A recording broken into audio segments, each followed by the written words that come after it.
Bonsoir à tous.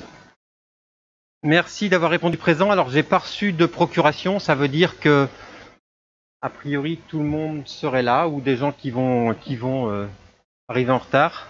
Hein, donc, j'ai pas de procuration, hein, Monsieur Gégou. D'accord.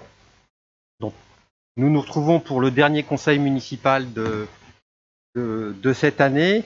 Je vous propose d'ouvrir la séance. Juste vous informer en début de conseil que j'ai reçu, je crois que c'est le 5 novembre dernier, donc l'information de la création au sein de cette assemblée d'un deuxième groupe politique, hein, donc qui s'appelle Ensemble Réussir Champy, qui est composé de 7 élus. Monsieur Leblond, qui est le président de groupe, Madame Rossignol, qui est vice-présidente, Madame Moinet-Ranvaux, Madame Bourgeois, Monsieur David, Monsieur David, pardon, et Monsieur Urvois de Port-en-Part.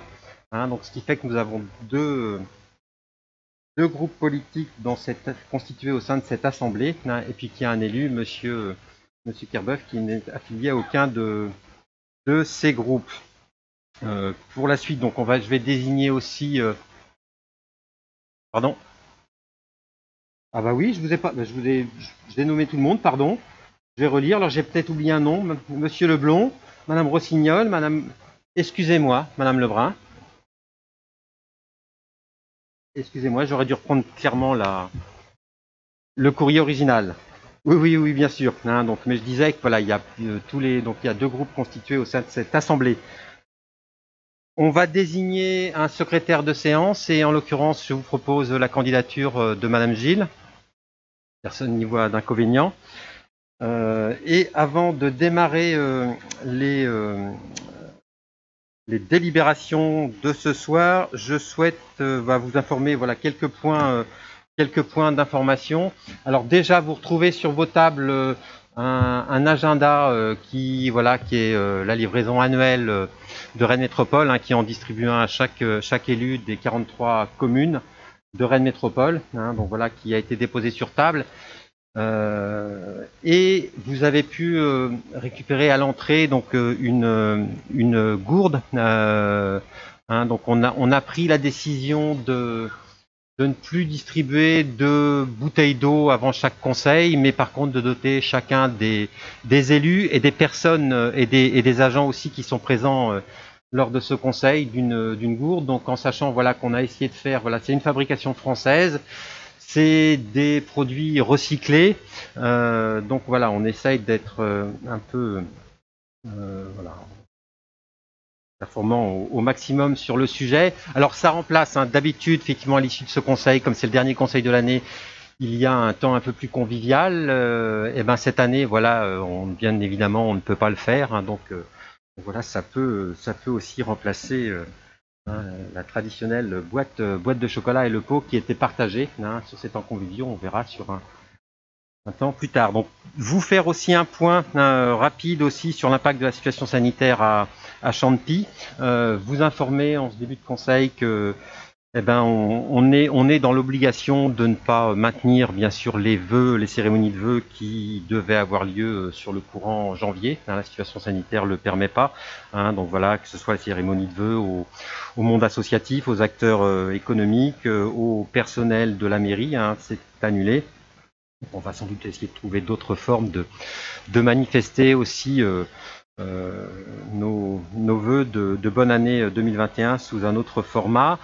Vous informez aussi, mais ça vous en êtes rendu compte, que toutes les manifestations autour de Noël sur la commune ont été annulées. Le marché de Noël, l'arrivée du Père Noël, bien sûr, qui n'ont pas lieu. On a aussi dû annuler le repas des seniors, bien évidemment, le spectacle de Noël dans les écoles. Tout ce qui subsiste, ce sont les illuminations de Noël et qui maintiennent cette ambiance de fête quand même dans ce contexte très très particulier. Donc vous informez aussi qu'en lien avec les services, nous serons le plus réactifs possible pour ouvrir les salles dès que possible, hein, en fonction des décisions gouvernementales. Alors il y a déjà des choses possibles pour les sportifs. Il y a une autre marche qui va se faire demain, à partir de demain. Hein, donc moi je voulais souligner l'engagement et des élus, mais surtout des services, des agents, hein, pour répondre présent, pour adapter au maximum notre ville à tous ces protocoles qui se succèdent.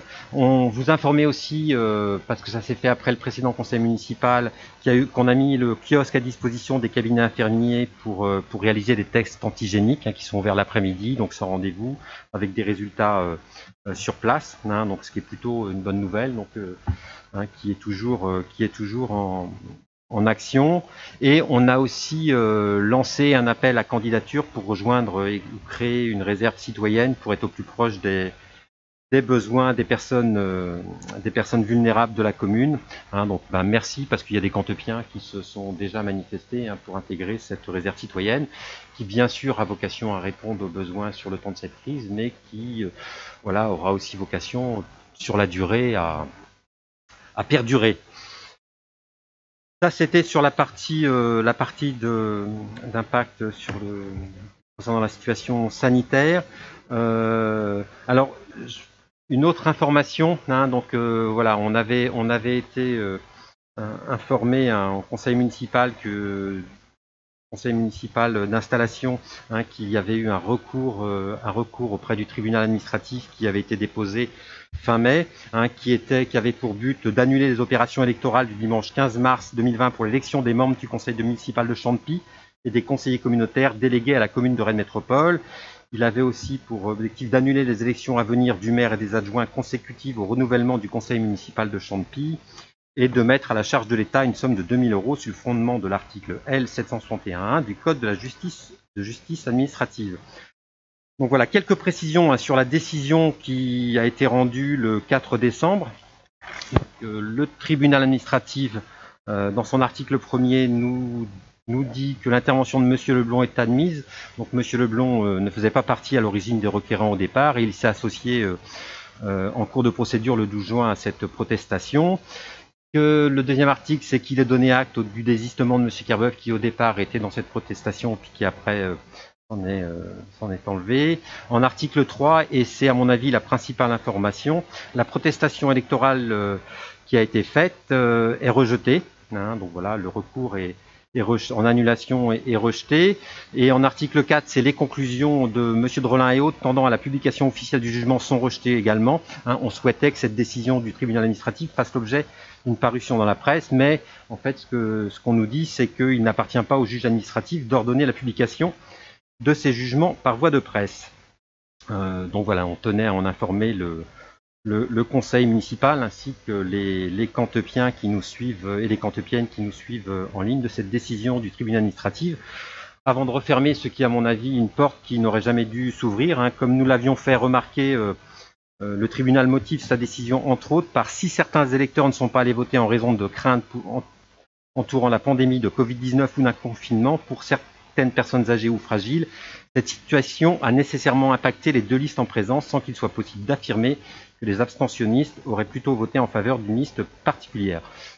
Voilà, moi je pense que cette procédure nous aura fait perdre un peu de temps et d'énergie et puis d'argent à l'État. Donc voilà, je souhaitais, comme ça avait été, on l'avait appris dans ce conseil, je souhaitais en faire le retour dans ce conseil municipal. Voilà, je ne sais pas si ça suscite des réactions. Alors une autre information, hein, parce que ce conseil, c'est aussi le moment où on peut passer des informations à l'ensemble des élus et puis alors des personnes. Alors il n'y a pas de public, hein, on m'a posé la question, il n'y a pas de public. Hein, le déplacement pour assister à un conseil municipal n'est pas un déplacement dit essentiel.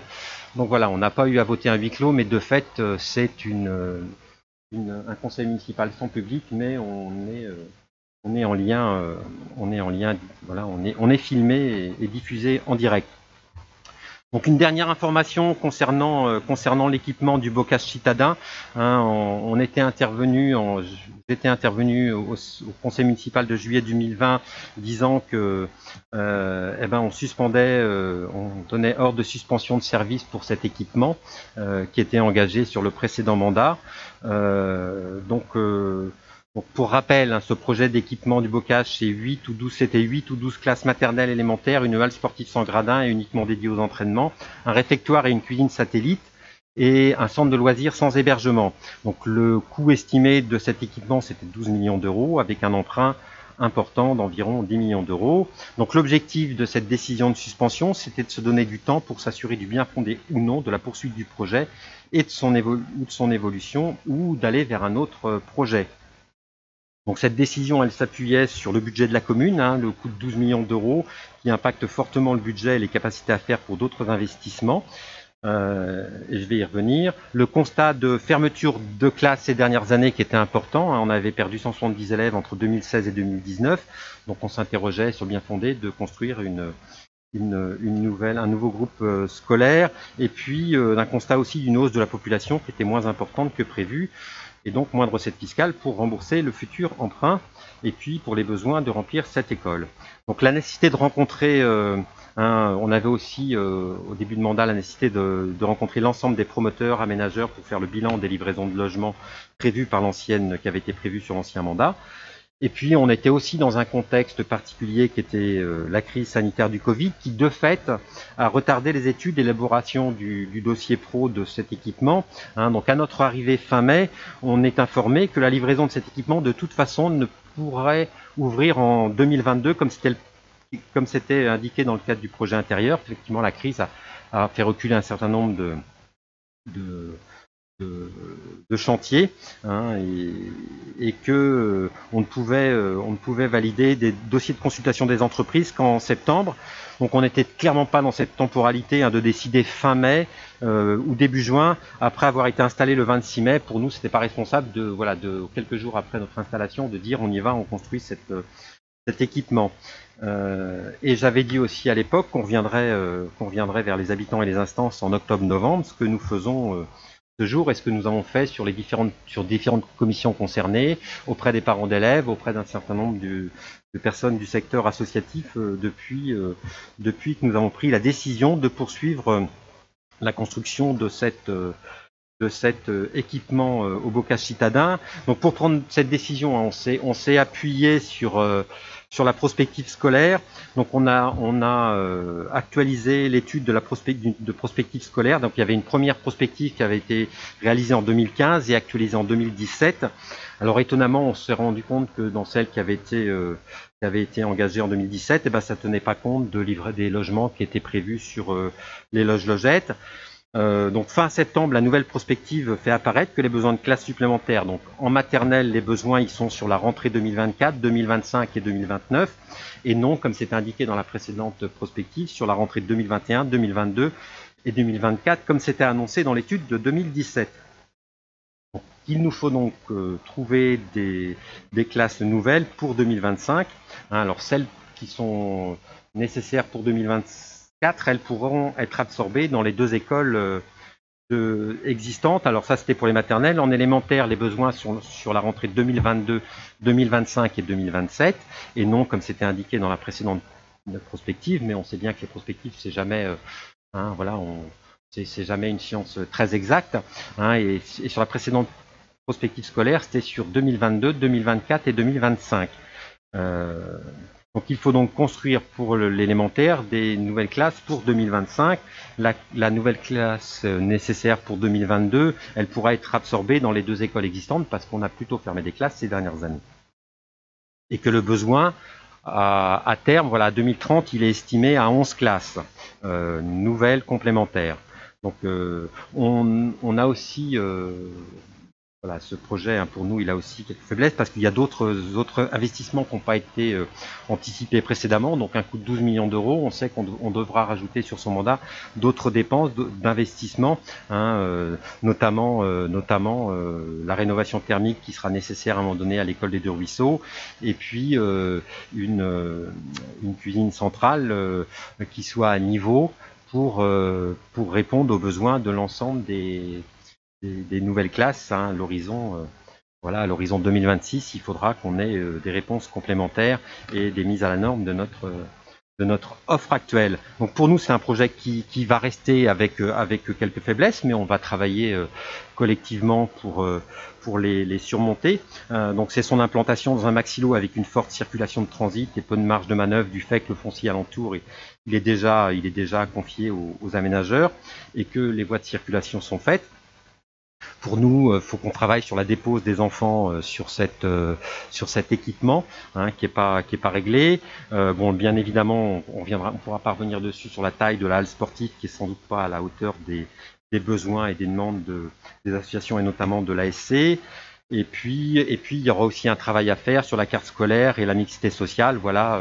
Avec une implantation qui nécessitera de travailler dans la finesse les futures orientations des élèves vers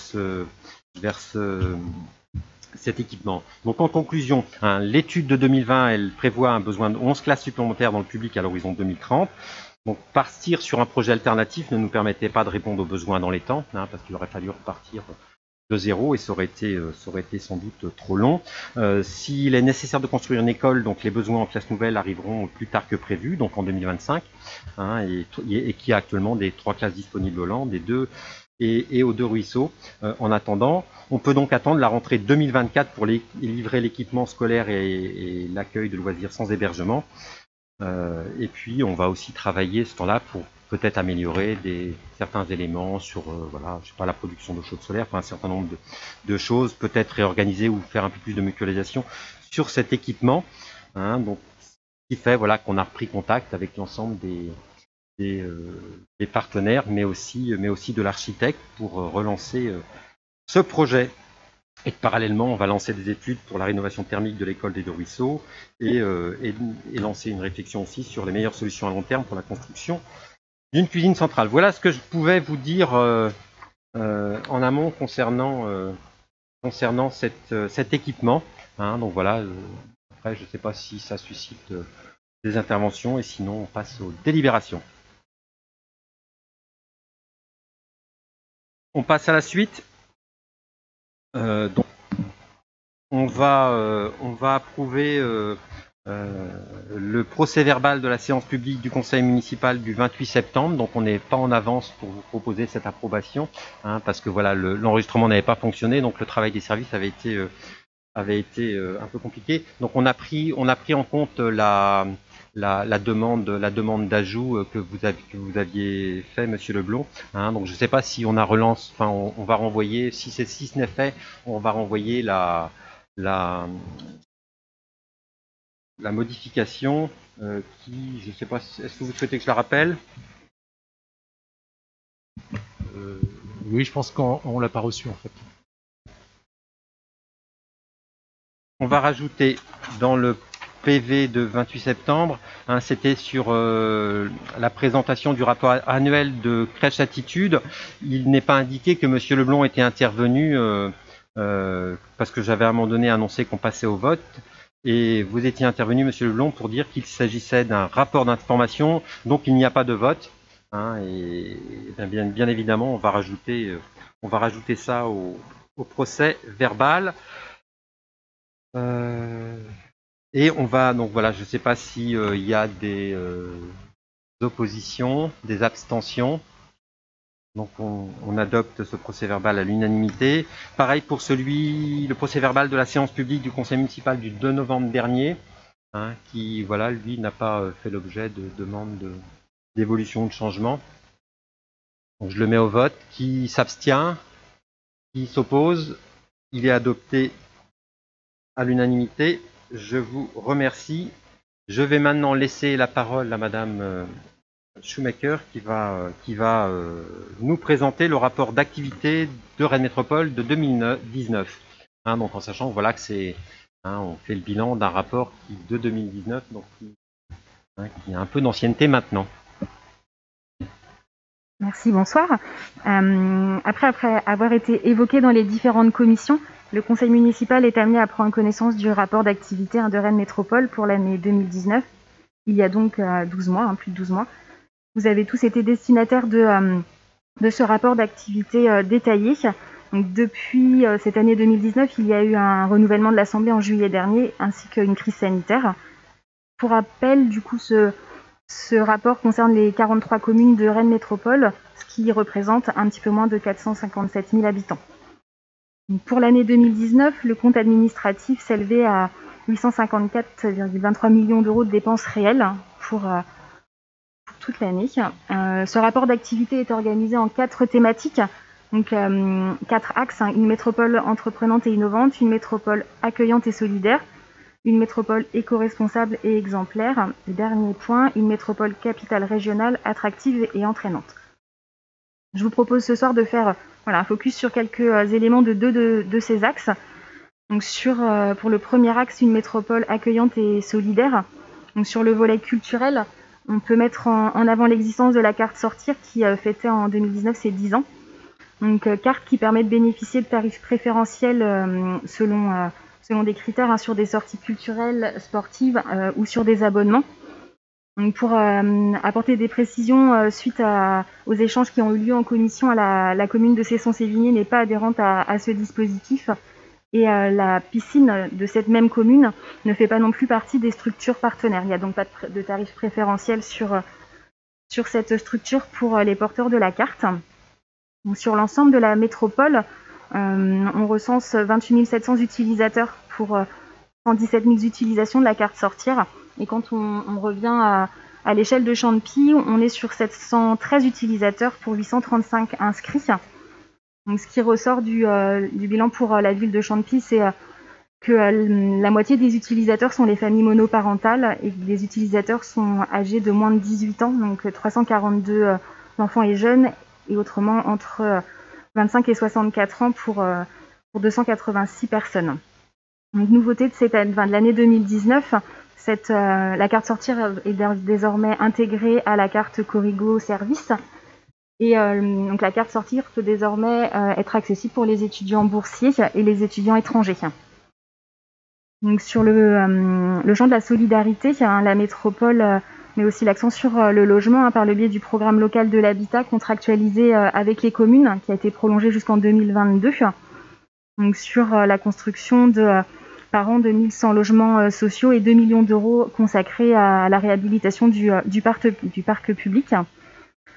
Sur ce plan du logement, on retrouve également la mise en œuvre de l'Office foncier solidaire, donc qui propose des logements en accession sociale à la propriété, donc environ 300 logements par an.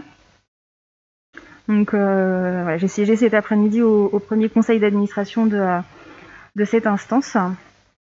Si on prend également l'axe métropole éco-responsable et exemplaire pour faire un focus sur quelques éléments, dans cet axe sont mis en avant le plan de déplacement urbain qui concerne l'organisation des mobilités pour l'ensemble des métropolitains et les actions en matière de transport et de déplacement pour les 10 prochaines années, tout en respectant l'environnement.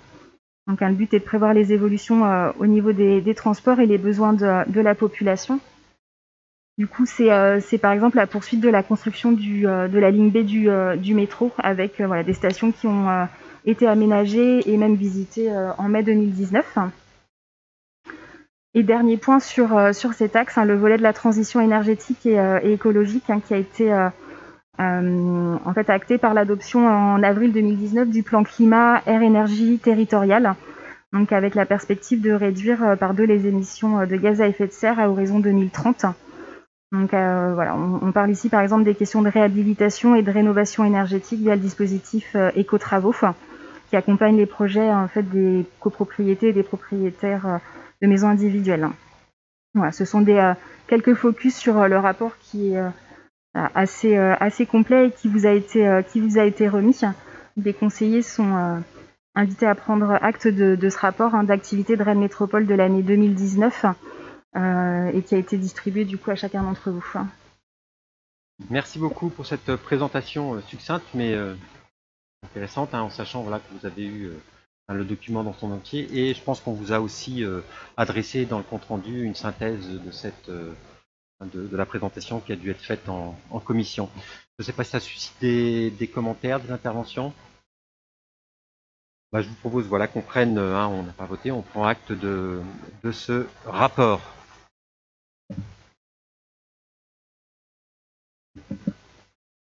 Le sujet suivant, c'est sur la dérogation au repos dominical. Donc ça, c'est moi qui vous le présente. Hein, donc, alors c'est un sujet qui est complexe, hein, cette ouverture dominicale, surtout par les temps actuels. Hein, et on va s'en rendre compte à la lecture de cette délibération.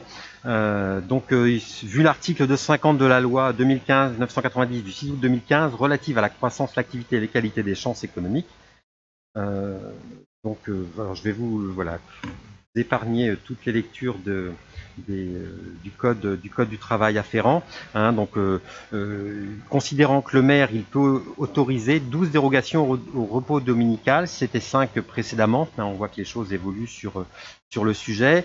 Considérant que les dérogations au repos dominical doivent être arrêtées donc avant le 31 décembre pour l'année suivante par décision du maire après avis du conseil municipal. Donc ce qu'on fait aujourd'hui pour l'année 2021. Considérant que lorsque le nombre de ces dimanches excède 5, la décision du maire est prise après avis conforme de l'organe délibérant de l'établissement public de coopération intercommunale à fiscalité propre, donc Rennes Métropole, bon, sachant que nous ne sommes pas dans ce cas de figure parce que la proposition c'est d'être à moins de 5 sur cette dérogation, considérant que pour les commerces de détail alimentaire dont la surface de vente est supérieure à 400 m², lorsque les jours fériés mentionnés à l'article L3112-26 du Code du travail sont travaillés, ces derniers sont déduits par l'établissement concerné des dimanches désignés par le maire dans la limite de 3. Hein, donc voilà, on voit bien que c'est relativement complexe. Donc on considère aussi que depuis la loi de 2016-1088 du 8 août 2016, article 8, la liste des dimanches peut être modifiée dans les mêmes formes au cours de l'année, au moins 2 mois avant le premier dimanche concerné par cette modification. Donc il y a des possibilités de revoir les choses au courant d'année, mais il faut les anticiper 2 mois avant. Donc il y a la loi du 6 août 2015 qui étend par ailleurs le champ de l'application de la règle du volontariat des salariés aux dérogations collectives délivrées par le maire. Ainsi, l'article 31-32-25-4, premier alinéa, prévoit à présent que seuls les salariés volontaires ayant donné leur accord par écrit à leur employeur peuvent travailler le dimanche. Une entreprise ne peut prendre en considération le refus d'une personne de travailler le dimanche pour refuser de l'embaucher. Le salarié qui refuse de travailler le dimanche ne peut faire l'objet d'une mesure de discrimination dans le cadre de l'exécution de ce contrat de travail. Le refus de travailler le dimanche pour un salarié ne constitue pas un motif, pas une faute ou un motif de licenciement. Et donc il y a aussi l'article 31-32-27 du Code du travail qui prévoit en outre que chaque salarié privé de repos dominical perçoit une rémunération au moins égale au double de la rémunération normalement due pour une durée équivalente et un repos compensateur équivalent en temps. C'est aussi cette délibération, elle est prise aussi en fonction d'une décision de 2008 relative à la journée de solidarité, et que donc où il y avait une particularité locale, c'est que depuis 1997 et la signature de la première charte d'urbanisme commercial, le sujet du travail dans les commerces le dimanche et les jours fériés fait l'objet d'un dialogue social entre les élus, les partenaires sociaux et les acteurs du commerce sur le territoire rennais, hein, qui était organisé à l'origine à l'échelle de la métropole et qui depuis 2003 est étendu au pays de Rennes. Donc pour l'année 2021, les partenaires sociaux se sont réunis à 3 reprises, le 6 octobre, le 20 octobre, le 3 novembre dernier. Hein, donc j'ai participé à 2 de ces réunions. Hein, donc les échanges n'ont pas abouti, mais la volonté de définir un calendrier commun à l'échelle du pays de Rennes reste partagée. Hein, donc au regard de la loi du 16 avril 2008 relative à la journée de solidarité, les organisations représentatives des employeurs s'engagent à ne pas retenir un jour férié comme jour de solidarité. Pour l'année 2020, donc dans l'objectif de disposer d'un calendrier commun, le maire de Chantepie peut autoriser les commerces de détail à déroger à la règle du dépôt dominical pour leurs salariés 4 dimanches, tels que définis aux articles L31-32-26, L31-32-27, R31-32-21 du Code du travail. Rémunération au moins égale au double de la rémunération normalement due pour une durée équivalente, repos compensateur équivalent en temps et tout autre avantage lié au travail du dimanche.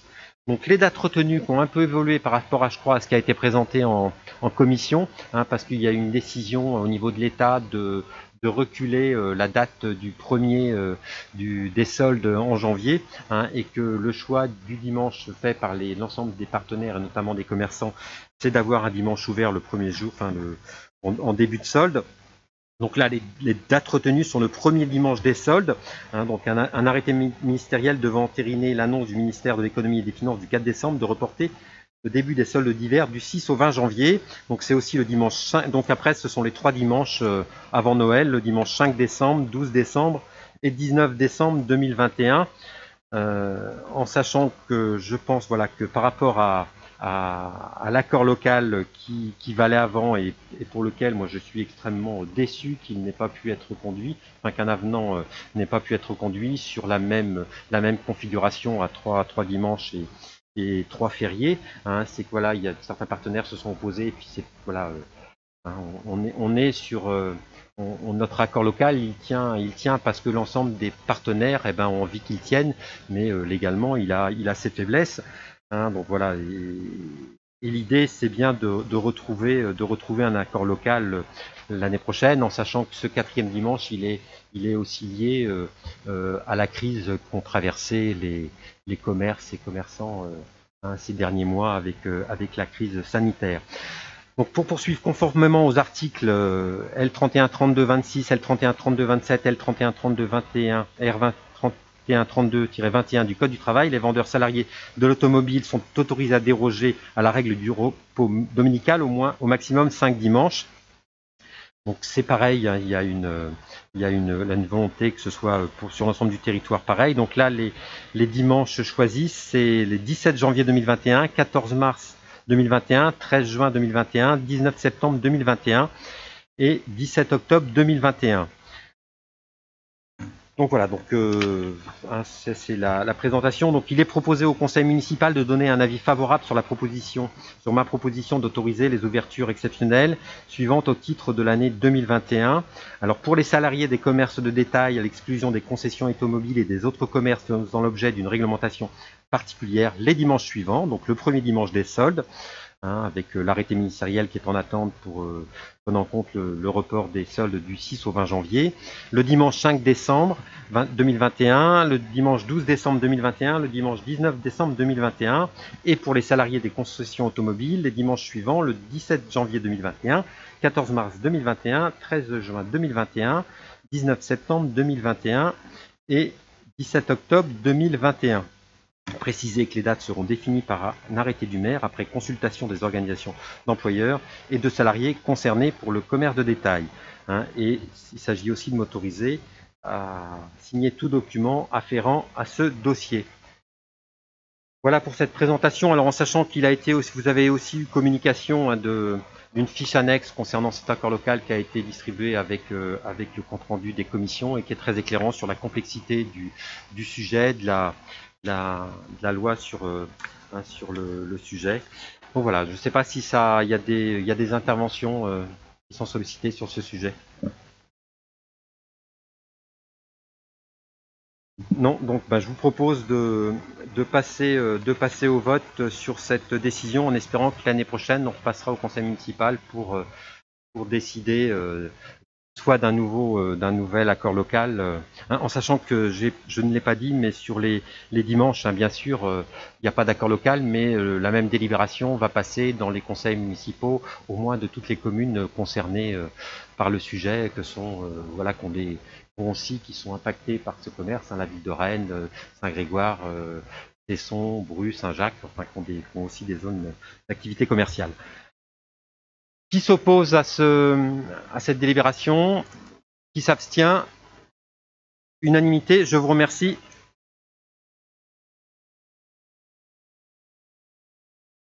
On passe à la délibération suivante, qui est la mise en place d'un comité consultatif sur la mobilité. Donc c'est Madame Asquette qui nous présente la constitution de ce comité consultatif. Derrière toi. Bonsoir. Alors, du coup, il est proposé la création d'un comité consultatif sur la mobilité. Ce projet s'inscrit dans le cadre de la création et du suivi du plan communal de déplacement. Ce comité a pour objectif d'entendre les voix de publics variés et de co-construire les espaces de mobilité de la ville.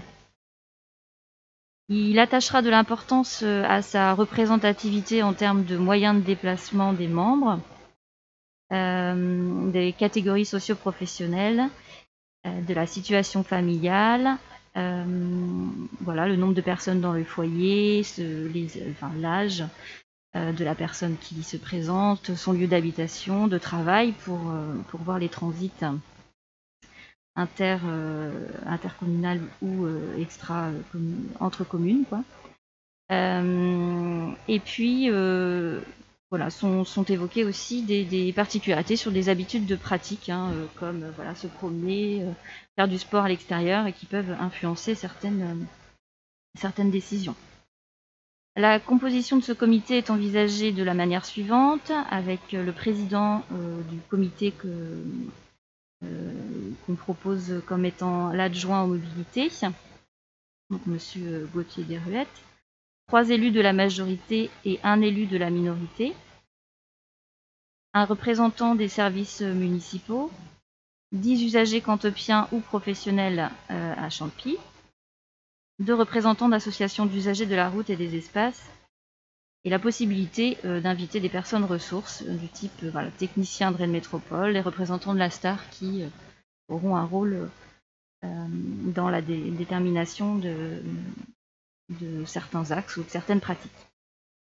Il est donc proposé de désigner Monsieur Gauthier Desruettes, adjoint à la mobilité et voirie des espaces verts, comme président de comité, et puis de se prononcer sur la création du comité consultatif sur la mobilité.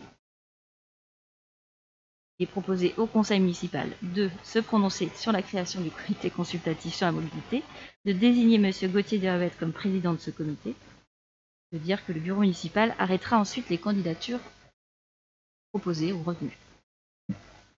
Proposées puis retenues. Je vous remercie, Madame Asquette. Donc, sur la mise en place de ce comité consultatif mobilité, est-ce qu'il y a des interventions? Monsieur de Porzampar, Madame Bourgeois et Monsieur Leblanc. Eh bien, Madame Bourgeois, par exemple, ou Monsieur de Porzampar, très bien.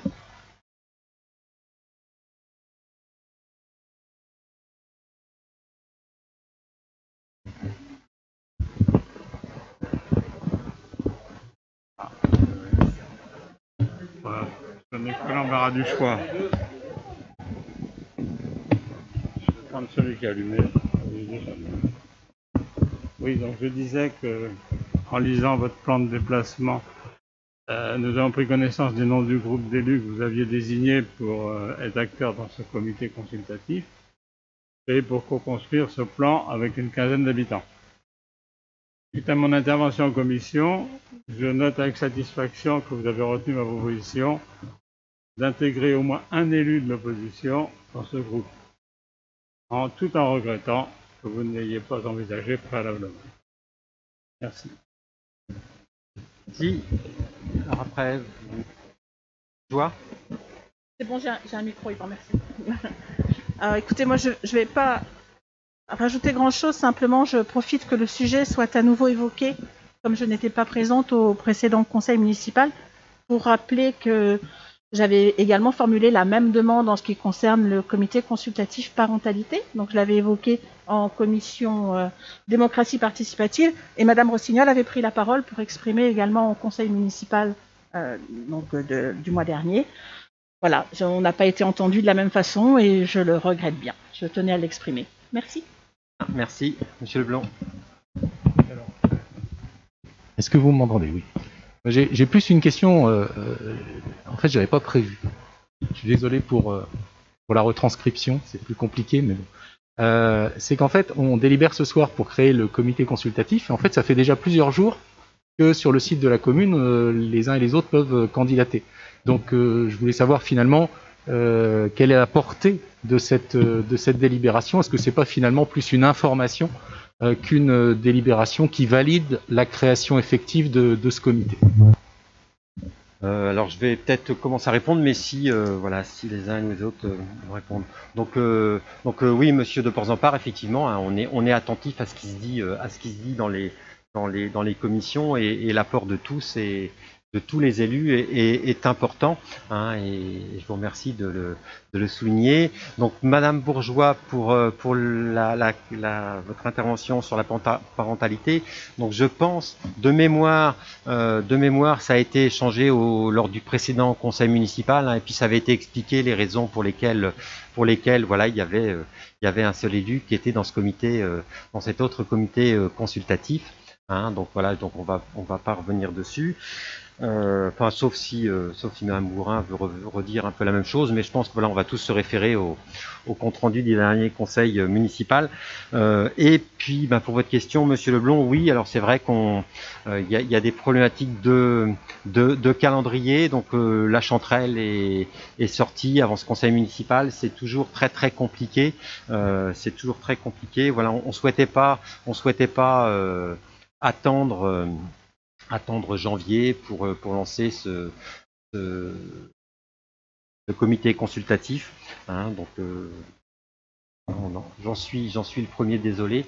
Hein, je préférerais qu'on mette voilà, les bonnes formes. Voilà, la situation est aussi particulière. Hein, puis on avait eu un conseil municipal, le dernier était en novembre. Voilà, on n'a pas pu faire mieux que ça pour notre calendrier. Mais je ne sais pas si ça suscite des interventions. Moi, je vais simplement rajouter qu'effectivement, donc, il y a cette information qui est passée sur la Chanterelle avec comme indication pour les habitants de se référer, enfin de se tourner soit vers Monsieur le maire, soit vers le service démocratie participative, sans pour autant renvoyer vers un formulaire ou un questionnaire, comme vous le disiez tout à l'heure, vers le site internet n'est pas comment dire, accessible. Avant, enfin, c'était pas le souhait qu'il soit accessible de toute façon avant cette délibération, avant l'accord de cette délibération. Voilà, c'était juste pour préciser la communication. Ouais. En fait, je vais peut-être préciser ma question, c'est quelle est la portée finalement de cette délibération? Est-ce que c'est la délibération qui crée le comité? Et dans ces cas-là, c'est en effet regrettable que comment il a été annoncé avant le vote des élus du conseil municipal, ou est-ce que finalement c'est plus une information parce que dans vos prérogatives de maire, vous pouvez créer un comité sans passer par le conseil municipal? C'est ça ma question en fait. Donc la question, c'est aussi notre volonté de passer par les instances, hein, que ce soit les commissions municipales et le conseil municipal pour valider ce type de comité consultatif. Hein. Il est clair que si voilà, on va passer après au vote, si cette délibération ne requiert pas la majorité, on fera bien sûr une annonce dans la Chanterelle le mois prochain, ce sera un peu juste, mais voilà, bien évidemment, ce comité consultatif ne se mettra pas en place.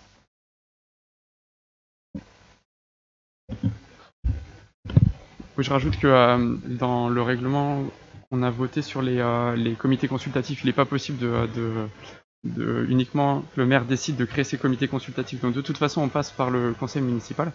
Et en commission, on n'a pas vu d'opposition à la création de ce comité consultatif, et en plus avec cette histoire de calendrier, on a lancé la communication au début du mois.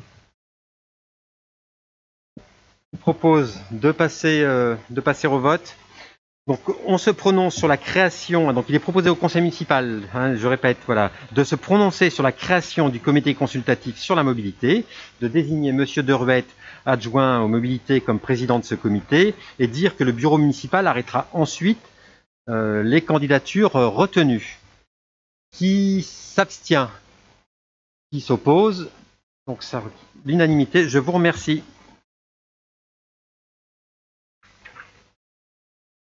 On passe à Madame Mourion qui nous informe sur une décision modificative numéro 3 du budget principal.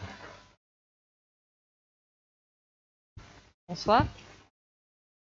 Donc, il s'agit aujourd'hui de la troisième modification du budget 2020. Donc, en 2021 et 2007, la ville de Chantepie a contracté des emprunts basés sur les francs suisses pour un montant respectivement de 603 296 € et 505 816 €. Au fil des années, les pertes de change sont allées croissant. pour un total de 206 002 euros, comme listé dans le tableau ci-après sur la délibération. Une démarche de remboursement anticipé de ces deux emprunts auprès de Dexia après refinancement est actuellement en cours. Après une certaine stabilité, à un montant maximum d'environ 25 000 euros par an depuis 2016, les pertes ont augmenté cette année pour atteindre le montant de 29 514 euros. Or, l'inscription budgétaire de 2020 s'élevait à 25 000 euros. C'est pourquoi il est proposé au Conseil municipal d'inscrire les écritures budgétaires suivantes au titre de la décision modificative budgétaire numéro 3. Donc à l'article 60 623 intitulé Alimentation, donc un montant de moins 5 000 qui sera remis à l'article 666 libellé pertes de change pour un montant équivalent. Je souhaiterais profiter pour vous donner quelques explications concernant ce remboursement anticipé en amont du bilan de la gestion déléguée présenté en fin de conseil par Monsieur le maire. Donc, les élus ont voté et ont décidé un remboursement de deux emprunts en francs suisses à la date échéance du 1er janvier 2021. Ces deux emprunts se sont révélés au fil des ans toxiques. Et donc, l'idée pour l'objectif à atteindre pour nous, c'était d'améliorer la classe de la dette de Champy. Aujourd'hui, cette dette de Champy est classée 1A selon le score Gisler à 93%. C'est une charte de bonne conduite. Et en remboursant par anticipation ces deux emprunts basés sur les francs suisses, ce classement passerait à 100%. Donc, objectif recherché, améliorer la classe de la dette de Champy, s'assurer le financement de ces investissements à des conditions garanties et conformes. Évidemment, réduire au maximum les risques financiers, puisque nous avons aujourd'hui, on le voit avec cette DM numéro 3, une exposition au risque de taux et de change importante, et que nous ne maîtrisons pas au fil des ans. Optimiser la charge de nos frais financiers, puisque nous allons, comme va l'expliquer Monsieur le maire, consulter et pour des prêts à un taux de 0,12% fixe, quand aujourd'hui les deux emprunts en francs suisses s'élevaient avec des taux de 3,94% et 4,24%. Donc il s'agit pour nous d'avoir également une optimisation de la dette et de gagner de l'argent sur ce plan-là. Et le dernier objectif, c'est s'assurer de la lisibilité de ces décaissements à venir. Il faut savoir qu'en fait, c'est une opération blanche, puisque même si nous avons des frais de remboursement par anticipation, le taux en fait choisi par les nouvelles banques en fait pour refinancer ces deux emprunts est évidemment inférieur. Donc pour en revenir à la décision modificative numéro 3, le conseil municipal est invité à se prononcer sur cette décision modificative. Oui, Monsieur Leblond, vous souhaitez intervenir ? Et alors, sur le principe, évidemment, toujours une bonne décision. Moi, j'aurais juste deux questions, parce que bon, j'anticipe un peu sur ce qui va être évoqué à la fin. Vous parlez en effet d'un nouveau prêt sur 7 ans, qui j'imagine ne correspond pas que au montant du remboursement de ceci. Donc, ce que je voulais savoir, c'est de la durée qui restait sur les emprunts en question. D'une part, le montant en euros des pénalités de remboursement, de manière à voir, parce que repartir sur 7 ans, c'est aussi repartir en début d'amortissement, et ça nécessite peut-être aussi un certain nombre de précisions.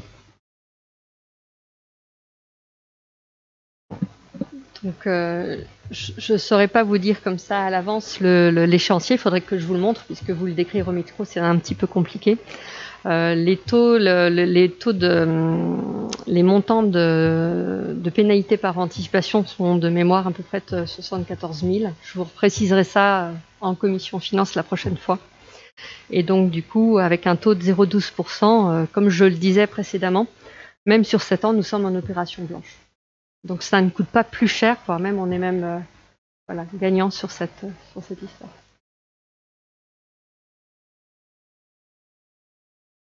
Ça répond à votre question ? Partiellement, oui, ça y répond partiellement. Je fournirai des tableaux de remboursement pour comparaison lors de la prochaine commission. Voilà, on prend date sur la prochaine commission finance pour vous présenter plus en détail cette décision. Je vous invite donc à vous prononcer sur cette décision modificative numéro 3 qui vote contre, qui s'abstient. Donc c'est à l'unanimité. Je vous remercie.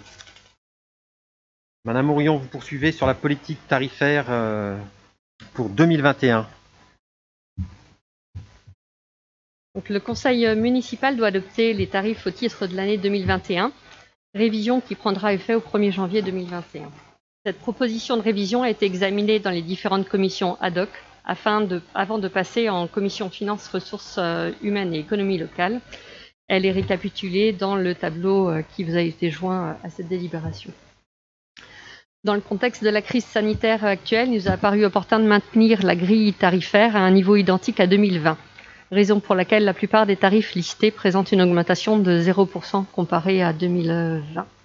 Les tarifs enregistrant une augmentation ont fait l'objet soit d'un contrat au préalable ou d'une délibération récemment, leur montant ayant déjà été validé. Il est proposé d'intégrer un nouveau tarif à la grille tarifaire de 2021 portant sur l'installation d'un bungalow de chantier. Ceci afin d'éviter les abus d'occupation du domaine public de quelques entrepreneurs dont on nous a fait part.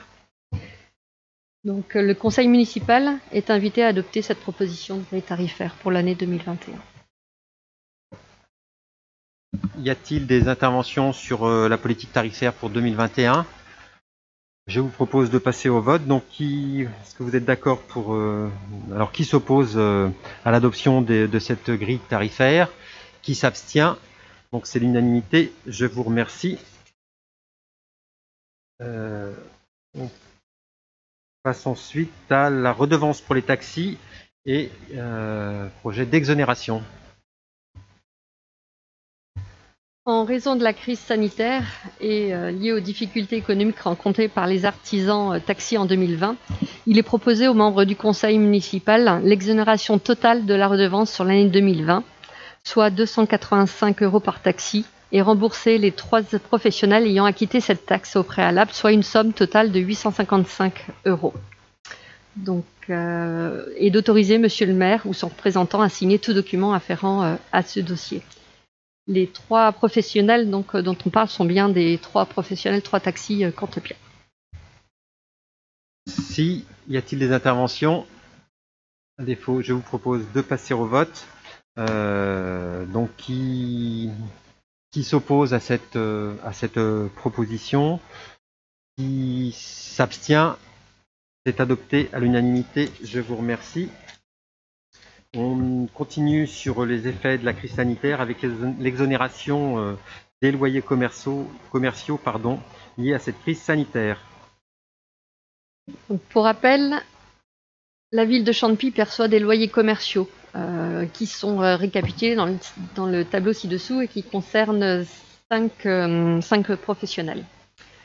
Donc, le conseil municipal est invité à valider la remise gracieuse pour tous les commerces fermés pendant ce 2e confinement. Donc, pour la Fée d'Essence, soit 428,26 €, et pour Rennes Performance, soit 726,08 €. Et donc, le conseil municipal est également invité à autoriser Monsieur le maire et son représentant à signer tout document afférent à ce dossier. Merci. Quelqu'un souhaite-t-il intervenir? Je vous propose de passer au vote. Donc, pour valider cette exonération et m'autoriser à signer tout document s'y rapportant. Donc, qui s'oppose? Qui s'abstient? C'est l'unanimité. Je vous remercie. Je voulais juste peut-être rajouter quelque chose. Donc, juste un petit aparté concernant toutes les décisions en fait qui ont été prises dernièrement au titre de l'économie locale. Donc, la municipalité de Chantepie avait déjà aidé les entreprises et les commerces locaux par l'exonération des redevances terrasses, soit un montant de 1198 €, pour la remise gracieuse des loyers commerciaux pour les commerçants fermés pendant les 2 mois de confinement initialement, le premier confinement, soit un montant de 3347 €. Et donc pour un total aujourd'hui de 4545 € pour le premier confinement, et auquel s'ajoute, donc lors du 2e confinement, les 855 € de redevance taxi, les 1154 € d'exonération des loyers pour le second confinement, et une autre action qui va être décrite par mon collègue Monsieur Fernandez par la suite. Et donc nous arrivons à un total de 9 615 € pour 2020 pour le soutien au commerce à la crise sanitaire. Merci. Okay. Plutôt voilà un engagement intéressant de la commune auprès du commerce, des commerçants locaux. On passe donc à une prestation d'action sociale concernant le personnel communal. Donc c'est Monsieur Fernandez qui nous expose la délibération. Bon. Excusez-moi, Monsieur Leblond, je viens intervenir. Oui, parce qu'en fait, on n'a pas voté. Oh. Si, on a voté juste avant. Ah oui, non, je pense qu'on n'avait pas, je sais plus. Non. On a voté alors. Si, on a voté juste avant. Et c'est Madame Mourillon a souhaité reprendre la parole après le vote. Parce qu'en général, on vote à la fin, c'est pour ça. Mais si vous souhaitez, on confirme et on vote. Non, c'est bon. Voilà, Monsieur Fernandez. Alors, bonsoir. On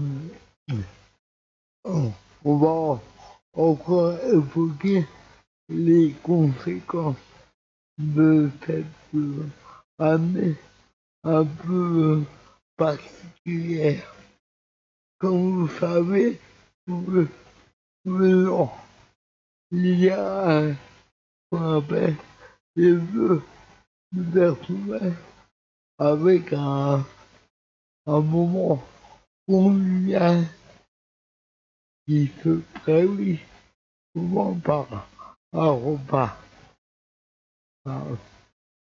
Et non, cette année, bien évidemment, on ne peut pas faire ce moment convivial et on souhaitait quand même faire quelque chose.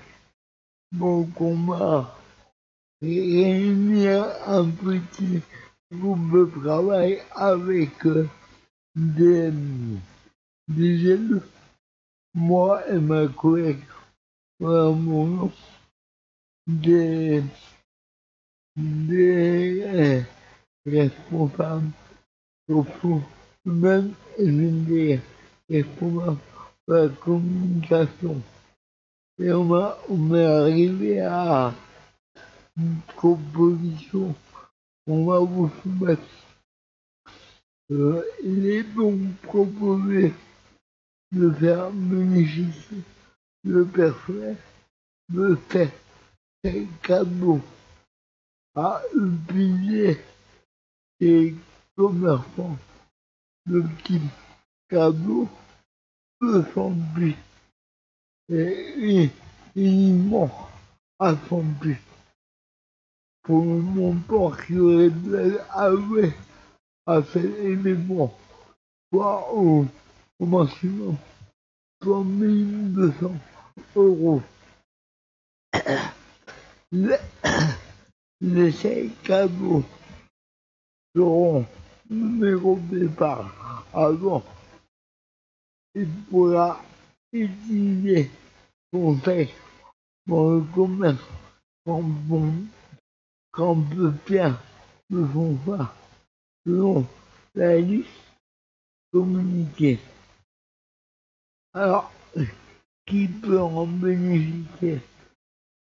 Tous les agents titulaires et non titulaires sous contrat au moment de la distribution de ces cadeaux. Et il y a donc 153 agents qui peuvent en bénéficier. Donc on s'est arrêté sur le montant de 20 € qui fait 3 060 €. Ok.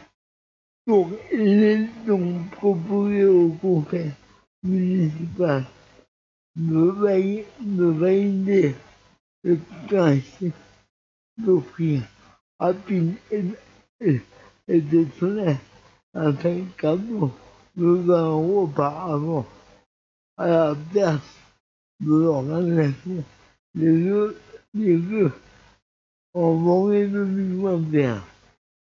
Et en espérant que en 2022, on puisse faire les Jeux parce que c'est un moment très fort pour le personnel.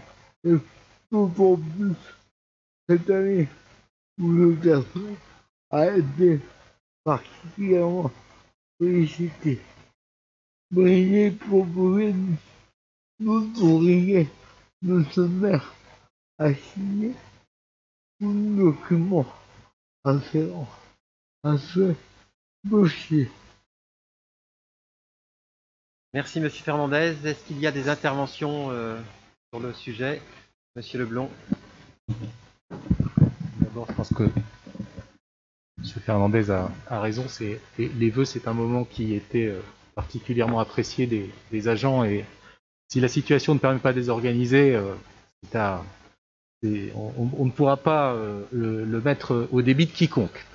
Et surtout pas de vous. Moi, j'avais juste une question, parce que comme vous avez précisé dans cette délibération que c'était les agents qui étaient au sein de la collectivité au moment de la distribution des chèques cadeaux qui en bénéficieraient. Est-ce que vous savez à quelle date ils vont être distribués? Je pense notamment à des agents qui finiraient leur contrat, par exemple le 31 décembre, et qui, après avoir donné toute leur année professionnelle à la commune, ne pourraient pas, le cas échéant, en bénéficier s'ils étaient distribués en janvier. Pas vous répondre, je ne sais pas si... Alors, moi je peux.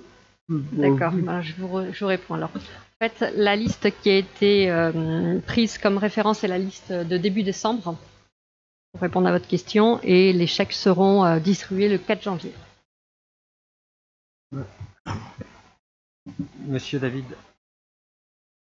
Désolé, mais j'ai pas compris la réponse. Est-ce que ça veut dire que c'est l'ensemble des agents qui étaient présents au 4 décembre qui recevront les bons cadeaux, ou c'est les agents qui seront présents le 4 janvier? Non. Comme décembre. Début décembre. La liste de début décembre a fait référence, et quelle que soit la longueur du contrat, quel que soit le type de contrat, ça touche la totalité des agents. C'est un choix qu'on a fait, d'où les 153 agents contractuels, titulaires, 3 mois, 6 mois CDI. Et les bons cadeaux seront distribués le 4 janvier pour des questions techniques. Non, mais c'est vrai que la délibération aurait mérité de préciser que c'était tous les agents présents au 4 décembre. Ouais.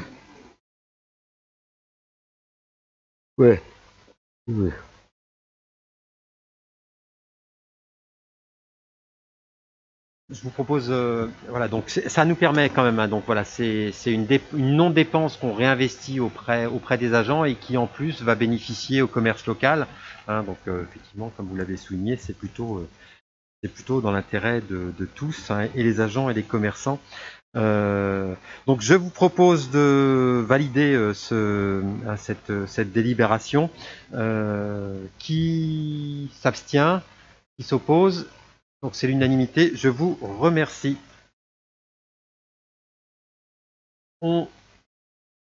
Après les affaires générales, donc on passe à d'autres sujets avec Monsieur Rebuffi sur l'îlot d'entrée ouest avec un avenant au marché.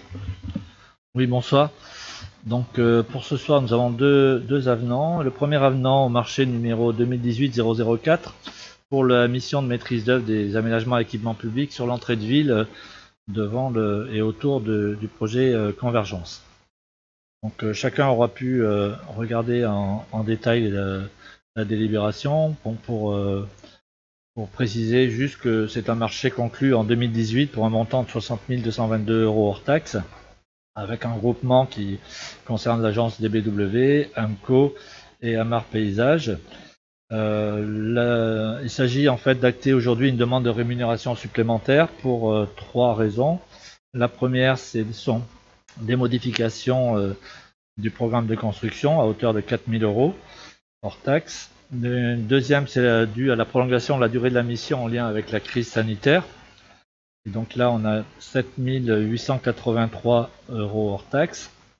Et puis enfin, une modification du projet sur, notamment pour intégrer une piste cyclable sur le trottoir devant l'îlot Convergence qui n'était pas prévu, et donc d'assurer une continuité entre la bande cyclable de l'avenue de Bretagne et notre entrée de ville. Et donc là, ça représente une dépense supplémentaire de 1500 €. Donc l'ensemble de ces dépenses supplémentaires représente un montant de 13 383,67 € hors taxe, ce qui porte le marché initial à 73 605,94 € hors taxe. Il est également demandé de porter la durée du marché, de l'augmenter, de la porter à 30 mois, pour se mettre en cohérence avec la fin des travaux qui est prévue pour le mois d'avril 2021. Donc, il vous est demandé de valider ces demandes de prestations complémentaires et d'autoriser Monsieur le maire à signer le dit avenant numéro 1. Merci. Y a-t-il des interventions sur le sujet? Monsieur Leblanc. Merci. Alors, bon, d'abord, nous allons voter ces avenants parce qu'ils sont justifiés par toute une série d'éléments de contexte.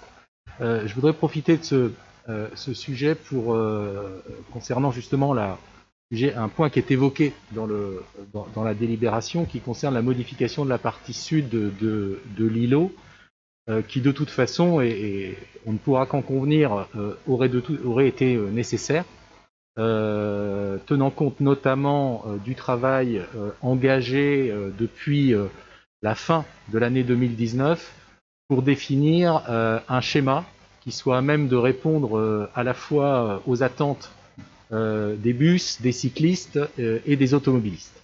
La concertation, d'ailleurs, avec notamment l'association Rayon d'Action, avait été engagée dans le précédent mandat, et j'imagine sans doute qu'elle s'est poursuivie.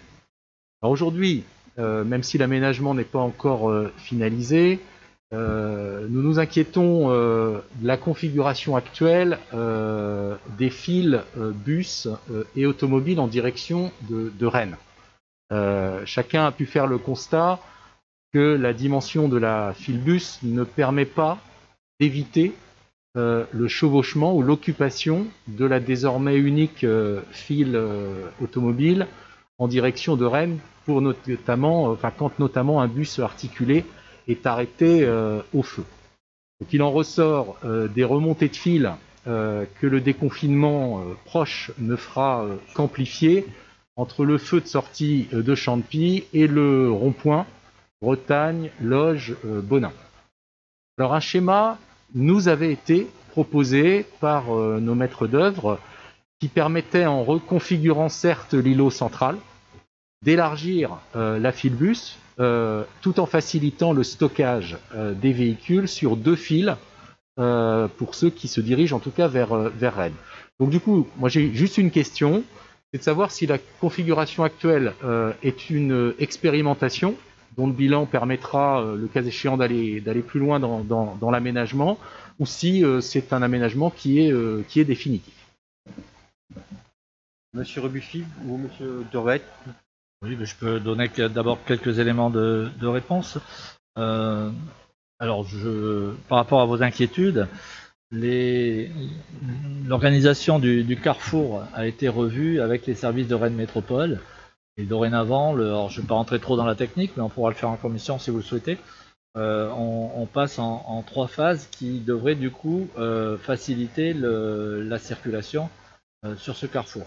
Il y a des aménagements d'ailleurs qui ont été faits pour répondre à ce besoin. Et aujourd'hui, de ce que l'on peut en constater, on n'a pas vraiment de remontée de fil telle que vous le craignez. Alors bien sûr, vous allez me dire, on est dans un contexte un peu particulier avec moins de circulation. Mais voilà, les études qui ont été réalisées par Rennes Métropole, dont c'est la compétence, nous assurent qu'a priori, il ne devrait pas y avoir de problème de remontée de fil sur ce secteur. C'est complété, Monsieur Dorel? Oui, je complète. Donc effectivement, on est passé de 4 phases à 3 phases. ce qui permet d'attendre un petit peu moins longtemps pour les voitures qui sortent de Champy. Et en plus, lors d'une des phases d'attente, ceux qui passent de Champy vers Rennes ont un tourne à droite qui est disponible pour tous les véhicules, pas uniquement pour les bus. C'est vrai qu'il y a eu peut-être une incompréhension, mais la flèche orange clignotante là signale aux voitures qui veulent tourner vers Rennes qu'elles peuvent passer. Ce qui fait que les voitures qui sortent de Champy pendant plus d'une phase peuvent sortir de Champy. Et donc ça facilite la sortie de Champy. Sur le fait qu'on est passé de 2 voies tourne à droite à une, la deuxième voie tourne à droite, elle permettait de stocker 3 ou 4 voitures, ce qui fait qu'en la supprimant, on n'augmente pas énormément la queue de file côté Champy. Voilà, c'est pour ma réponse. Paraît clair. Et donc il ne s'agit pas d'une expérimentation, bien sûr, comme tout aménagement, c'est suivi effectivement et en cas de difficulté ou d'amélioration possible, bien sûr, ce sera fait. Hein, mais bien évidemment, de toute façon, cet aménagement routier, voilà, il est fait dans la configuration telle qu'elle existe. Hein, et qu'on sait que, vu le nombre de logements qui vont être livrés sur ce secteur, plus le bâtiment de bureau qui viendra, inévitablement, avec le sens de circulation, inévitablement, on va renforcer le passage et la sortie et l'entrée sur l'entrée de ville. Voilà, on passe au vote. Donc qui s'oppose à cette délibération, qui s'abstient? Donc elle est votée à l'unanimité. Je vous remercie. Et vous poursuivez, Monsieur Rebuffi, sur cet îlot entrée ouest, entrée de ville. Donc un deuxième avenant pour la mission de coordination SPS des aménagements et équipements publics, donc SPS pour sécurité et protection de la santé. Donc là, cette mission, bien entendu, a été directement impactée par la crise sanitaire concernant la sécurité sur le chantier et la santé des ouvriers. Donc les mesures en matière de sécurité ont évolué et conduisent à la reprise de l'ensemble des documents. Donc il a fallu reprendre l'ensemble des documents de la mission. Et donc on nous a demandé une rémunération supplémentaire à hauteur de 1 260 € hors taxe, ce qui porte le marché initial qui était à 3 060 € hors taxe à 4 320 € hors taxe.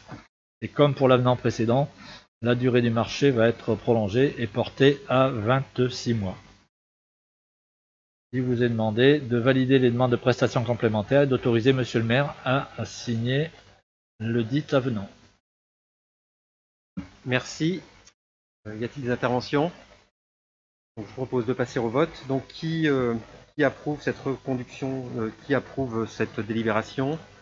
Enfin, qui s'abstient? On va commencer. Qui s'oppose?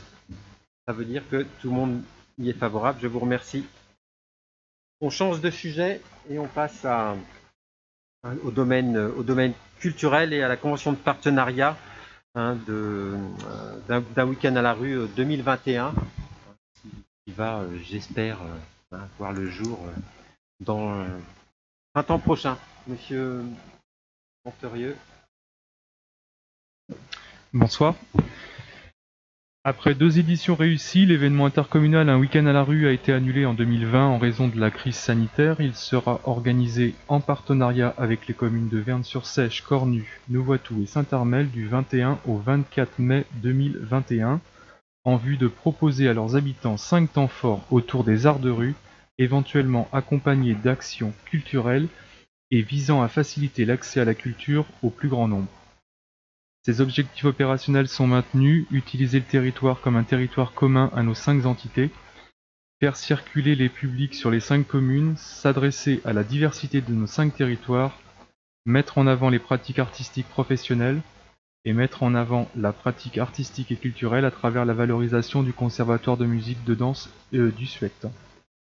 Il convient de rappeler les orientations prises pour la réalisation d'une action commune, la présence artistique sur chaque territoire, le projet intergénérationnel fédérateur de différents publics, le projet rassembleur fédérateur d'un grand nombre de publics, d'inventer une manifestation de toutes pièces, de mobiliser les énergies du Conservatoire régional intercommunal de musique et de danse du Suett, les associations et bénévoles présents sur le territoire. La convention définit les modalités de partenariat, ainsi chaque commune programme, organise et finance son spectacle. Elle stipule désormais que les subventions seront désormais versées à une seule commune, Champy, qui les redistribue en fonction de 2 clés de répartition. Pour les actions culturelles, au prorata des montants investis par chaque commune, pour la communication, au prorata du nombre d'habitants. La gratuité des spectacles est un principe appliqué par chaque commune. Enfin, y sont rappelées les modalités de stockage et d'utilisation du banc déglingué, œuvre fabriquée sur mesure pour l'événement par la compagnie Les Oeils en 2019. Au vu du succès des 2 premières éditions en 2017-2018 et du soutien de Rennes Métropole, des demandes de subventions seront de nouveau réalisées pour 2021 au titre des actions mutualisées. Il est donc demandé au conseil municipal d'approuver la reconduction de cette manifestation, d'approuver la convention s'y annexée, d'autoriser monsieur le maire à signer tout document afférent à ce dossier. Merci monsieur Montorieux. Est-ce qu'il y a des interventions sur cette décision,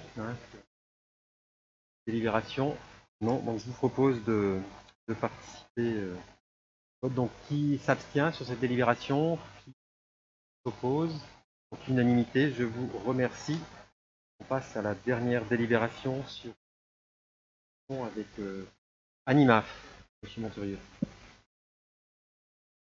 Une subvention exceptionnelle donc à l'association Animaf Les Chênes.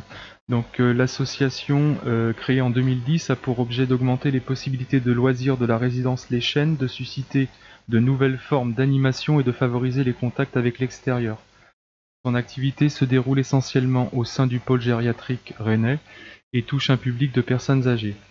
Elle souhaite développer une activité de thérapie assistée par l'animal, donc de la zoothérapie, visant à stimuler les fonctions cognitives, motrices, sensorielles et relationnelles des résidents. 45 séances de 2h30 ont lieu sur l'année et touchent 24 personnes. Donc impactée par la crise sanitaire, l'association n'a pas pu réunir l'intégralité des fonds pour financer cette action. Elle sollicite ainsi une subvention de 600 €, soit environ 13,5% du budget global.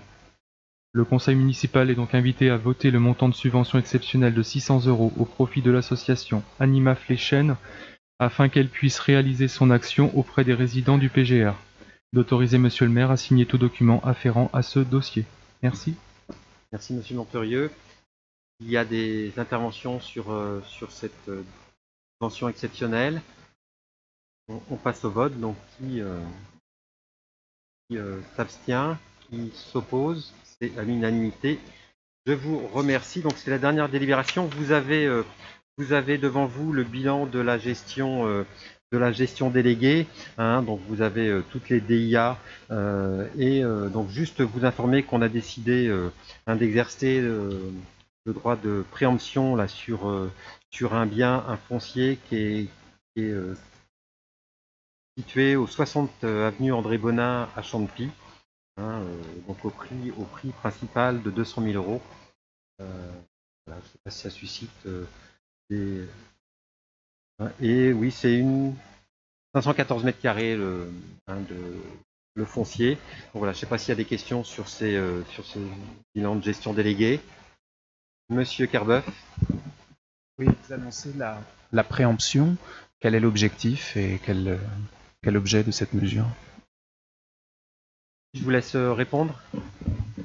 Donc il s'agit d'une parcelle qui est située, qui jouxte le parking du Petit Pré derrière le bureau de tabac de l'église, et donc qui a un intérêt vraiment stratégique pour la commune à terme,